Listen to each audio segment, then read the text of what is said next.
Welcome to Hemmings Road to Improvement, our new road trip series where we take an old school vehicle and, with the help of some of the biggest names in the SEMA universe, update it over a 3,500-mile cross-country journey to benefit the children that SEMA Cares seeks to help on a daily basis. Hello and welcome to one more Road to Improvement Extra, where we go behind the scenes and talk about the latest Road to Improvement episode on Hemmings. As always, I'm joined with Mike Musto. Before we get to Mike, a couple of housekeeping items. One, the Big Green Suburban is still up on Hemmings Auctions. Please visit it. The link will be in the description. Two, as always, check out the main episode first. We'll put a link in here so you can go visit it. And Mike, almost done with Road to Improvement. Yeah, we have one more episode left, which completes the 9-episode series that we did. Yeah, it's crazy that it's almost there. It's nuts. Yeah, I'm going to jump right into giving you trouble on this one because this episode I loved because you do more work in this episode than the whole series leading up to it. we did most of the work on this episode. Yeah, I mean it was an absolute like group effort to get this done. No question about it.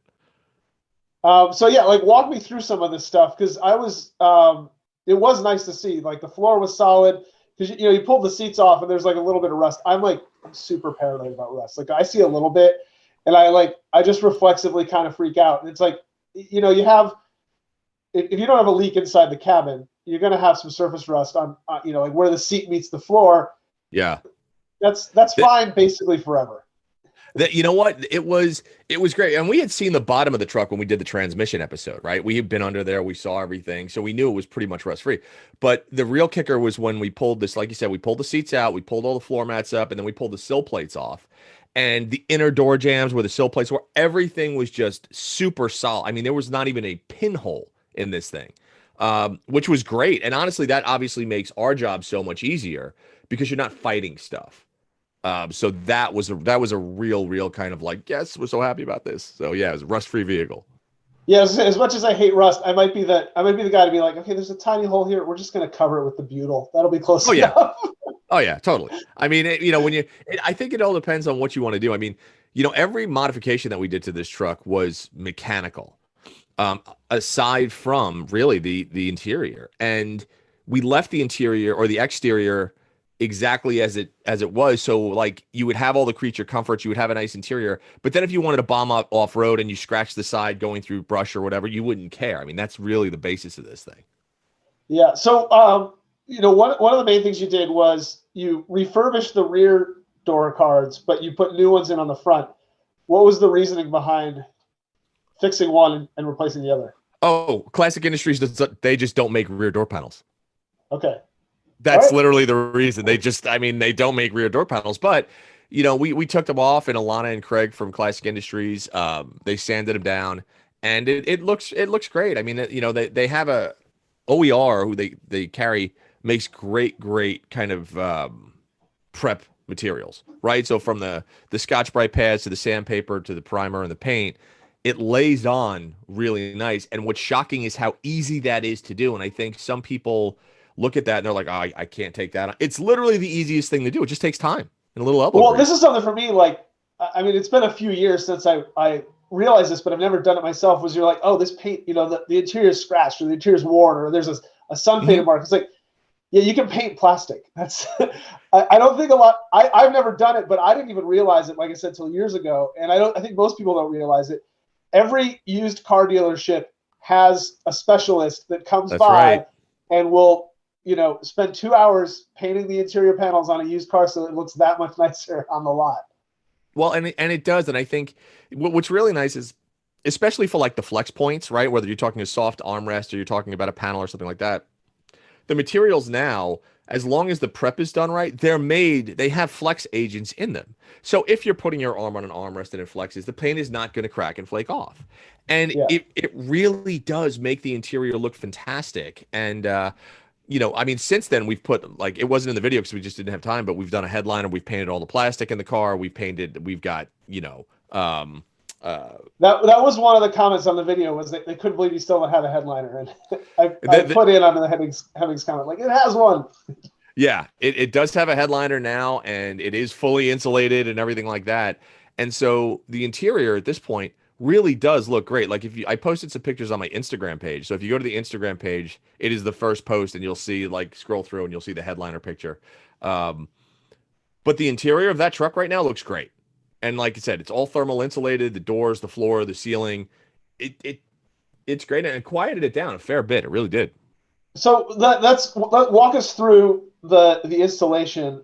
You tore everything out. It's pretty easy, pretty straightforward. You laid down butyl. I'm doing some renovation on my house. I'm very familiar with that stuff. It's basically just really thick, sticky black rubber.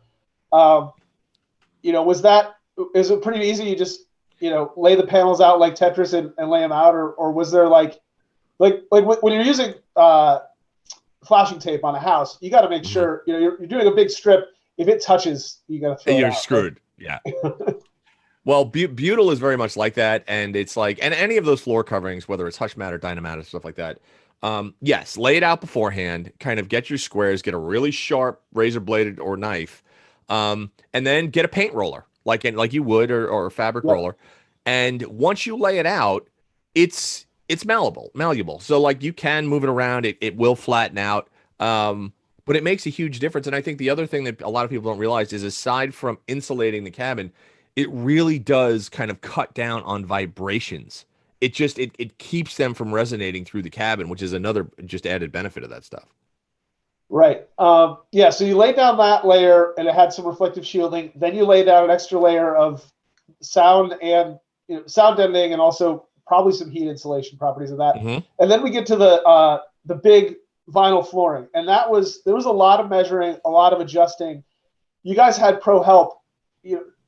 Going through it, how tricky is this for someone doing it at home? It's tricky, and I'm not going to say it's not. I mean, the vinyl flooring is actually really nice. It's a rubberized vinyl, so it's unbelievably durable. But when you get it, it's basically just two massive rectangle sheets, right? And so you have to measure, you have to cut to fit. Don't think that it's just going to lay in there and be perfect, because it's not. There's a lot of trimming involved. So it took, between us, we had a lot of people working on it, and it was great because you have a lot of eyeballs and stuff measuring and whatnot. But it takes time. It takes time between pulling all the interior out, laying the floor. I would say if you're going to do it, give yourself a weekend to do flooring in a vehicle like this. Yeah, and then I saw they were using the heat gun to help shape it and contour it. Like how forgiving is it if you got to squeeze a quarter of an inch one place or another? You could do it. My best advice, and we did this and it worked out quite well, before you even, because it comes in a box, right? You have to unroll it, lay it outside in the sun, lay it on the roof of your car and let the sun really bake it and kind of soften up the material. This way you don't have to use a heat gun. We were using it because we were fully inside and whatnot, and it was a little on the chillier side. But if you put it out in the sun, it really does just kind of contour nicely. And as soon as you lay it down, you could kind of trim it out to fit the inner wheel wells and around the sill plates. And then obviously you'd be able to, it's much easier to cut through to get your bolt holes for the floor and things of that nature. It makes a big difference. Right. So going back to that, last episode or, previous episode, we did the heads, which was like, here's something that is not a bad idea to hire out or, get a seasoned mechanic doing, depending on how your aptitude and how many tools and how much space and time you have. Having done this one, if you're going to do it again, are you going to hire it out, or would you say like, no, I can take a weekend? No. I've done carpeting in 3 of my cars by myself, and it's not that bad. It's just time consuming. But if you're going to do it, make sure you prep it right? You spend, and think at least an hour and 15 minutes, hour and a half to pull the interior out, depending on the vehicle. You have to you want to vacuum it out. If you're going to put the butyl down, you really will, if you can, kind of clean the floor, give it a quick scrub. This way the butyl really adheres the way you want it to. And don't forget one thing that I didn't mention in the video and that I should have, every bolt you take out, you have a couple of choices. One, little Ziploc bags. Put them in little Ziploc bags, mark them so you know where they go. Or even better, just put them back in the original holes. This way, they're there, and you're never losing them by doing that. But this is absolutely a project people can do at home. Not an issue. That's a good tip too. I converted out to that method on my last did the transmission on one of my cars. But I think what you're saying, if I want to tie it into the bigger theme we've had with the whole show, is you just got to take the time. We're talking about the road trip. It's like take the time to take the side route. Yep. When you're doing a project, don't rush. Like if something doesn't seem right, stop, think about it, go get another coffee or a water or a beer, Yeah. whatever you're drinking, and like let it soak in and figure out, this should be easy. Mm-hmm. Yeah, and it honestly it is, but again, it's time. Give yourself that full weekend. And I mean, literally don't make any other plans. Don't think that it's going to take you less time than it is, because it always takes more time. The other thing is have your materials ahead of time. So have your Butyl flooring, have your hush mat that you're going to put on top of that, have your razor blades, have your tools. That's why I mentioned all that. Because if you're just reaching, grabbing, and using, it makes it a hell of a lot easier than going, where did I put that tool? Do I need this? Do I need that? Just pre-planning is everything on a job like this. Right. So ballpark cost, what are we on this episode? Oh, it's not that bad. The flooring is probably in the neighborhood of $300 for the actual vinyl mat itself. What does get expensive is the butyl sound ending material and the hush mat. That stuff is not cheap. It comes in packs of like 40 square feet or 60 square feet. So do some measuring. Like I said in the video, like the Suburban's the size of a small apartment, so we needed a lot of it. I would say to do everything, if you're doing it yourself, you're probably be in for solid 5 or 6 bills. All right. That's not Right? bad at all. And this is one thing where it's like, if it's your own car, I mean, every time it's the interior, every time you get in it, every time you drive down, your rough road and you're like, this is a lot quieter. You're going to go, oh, right. Good job. It's Pat really, yourself it's on the back. really nice, Mike. It's really, really nice. Like, Yeah. So how was it? Like in between, now you have the headliner in, but with just the floor in, what was the night and day difference like? it was quieter in the cabin. You didn't hear like, the road noise went down considerably, and that's just doing the floor and the door panels. So that really cut down. And how much was heat was coming off the transmission? Did you get a lot of heat through the floor before you put the new flooring in? we got I'm thinking some. back. I drove a Bronco once, and it was like, I mean, it was like more than 100. You couldn't touch the metal around the shifter. That's actually a great question. I bet you would cut down on the heat coming off the floor by 50%. So big difference. So you could feel the warmth before, and it was. Oh yeah, absolutely. Yeah. So I mean, everything that we did, and again, this also I'll touch on the headliner that we put in later. The cabin feels great now, and the other part is it helps to keep, when the air conditioning is on, it really helps to keep the cold air in and the hot air out, which is what you want. Well, and the other thing too, when you're going, the butyl, I think, is something when you think long term, like like apocalypse long term, or if you're in Michigan and you're like, well, it's gonna get. You can do a lot to help the salt, but you can't ever completely get rid of it. It's like that is keeping moisture on both sides. So if something happens under the car, it's not creeping up into the cabin. Right. And then if you spill it or leave the windows open or just off road a lot and like are walking in there with mud, it's not going through the floor and then sitting under the carpet and totally screwing up your floor from the inside. That's exactly correct. And then that's another reason we did the vinyl as opposed to carpet, because it's an outdoor vehicle. You're going to go camping. You're going to bring your kids in it. Stuff's going to spill. And the vinyl, you just wipe it off. I mean, it's a piece of cake. It really is. All right. So one more episode. How are we finishing the road to improvement? So it was great. But when this episode was done, we were gassed, as you could probably see in the video. Like, we were tired. This was towards the end of the trip. We'd been on the road for, 19 days or whatever it was. Let me interrupt, because you say you're gassed, but again, the end of this series I really like, because it is, I don't know, there's just like this comfort where like you guys you and presumably the crew too have been together so long that it's just there's a lot of natural conversation going on. I think that's pretty fun.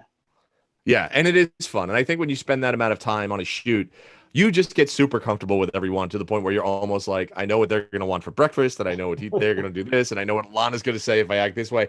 So yeah, you get very comfortable. And that's great, because I agree. I think it just shows, and there's no anxiety. You're just like, what will be, will be. And I think that, I hope that comes across on cameras, just, like we're having fun and doing this project, and it the results were pretty cool. Anyway, so yeah, back to the finale. You were pretty gassed at the end of this one. Looking forward to the end. Mm-hmm. So we'll be going to, the finale is going to be a little bit of a recap, but we do end up going to Donut Derelicts in LA. And that was really cool. We had posted it out on social prior to us going. And it was great because a lot of people that had been following us throughout our entire journey showed up and they were like, oh, this is great. So everybody wanted to see the truck. We got to explain the modifications that we did. We got to answer a lot of questions. They got to view it in person. So that was a lot of fun.